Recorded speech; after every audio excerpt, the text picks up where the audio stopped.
Hi everyone, it's Gina from Gina K Designs and welcome back to another 5-minute cards video.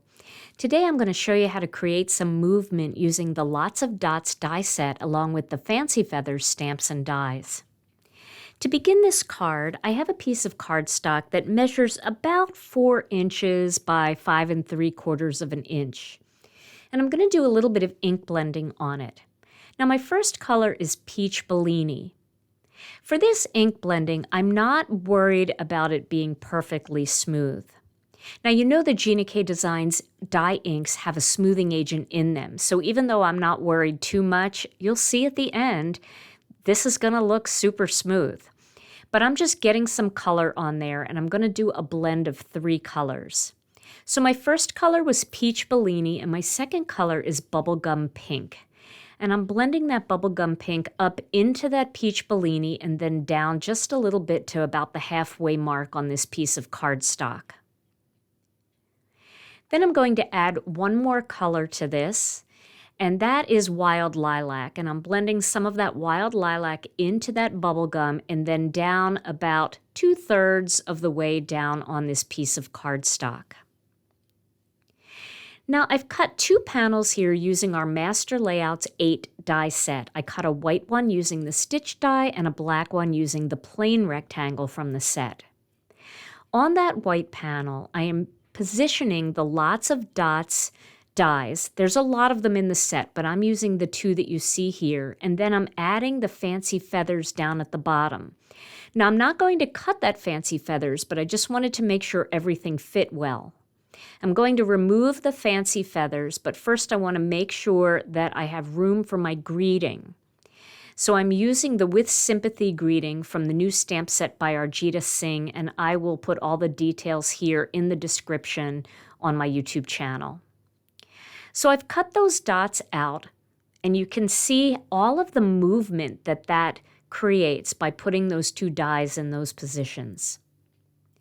So now I'm going to adhere that panel. I'm taping mostly around the dots. I'm going to adhere that panel onto that ink blended panel that I did, and you can see that ink looks really, really smooth coming through. Now I've positioned the stamp that I want to use that coordinates with that feathers die, and I am going to ink those up using those same exact colors, but I'm going to use ink cubes this time. You can use ink pads. You might want to dab it on with a blending brush though, because we're going to just do like a tricolor blend here. So I'm adding some Peach Bellini, and then I'm going to go in with the Bubblegum Pink right next to it, overlapping just a tiny little bit. And then my final color is the Wild Lilac. Now once I have those 3 colors on there, I'm going to stamp that image. And you can see I kind of have a line on that purple there, kind of a straight up and down line. You're not even going to see that once you put the die on top. I'm going to give it a second coat just to brighten up the colors a little bit more. Again with the Peach Bellini, the Bubblegum Pink, and the Wild Lilac. And I'm not putting those colors in the same exact positions. That creates a little bit more of a fade for me. So now I'm going to add my greeting with a little bit of black onyx, and I'm going to stamp it twice just to make sure I don't lose any of the detail by not pressing too hard the first time. Now I've adhered that white panel onto the black panel, and then I've used an innocent pink card base. I've put some glue behind this feathers die cut, and then I'm placing that right on top of that stamped image. And you can see how it finishes it off so beautifully. Now this card is fine to mail just as it is, but I decided on a sample card that I made to add some sequins. So I want to show you what that looks like.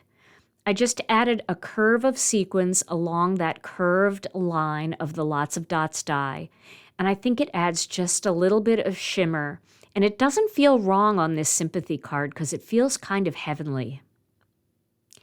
So that is my finished card project. Well, I hope you enjoyed today's 5-minute cards video, and I hope you'll give this technique a try. Stay tuned to my channel for more 5-minute card videos, more Foil It Friday videos, and more Stampin' Chat live videos too. Thanks so much for watching, and I'll see you again real soon.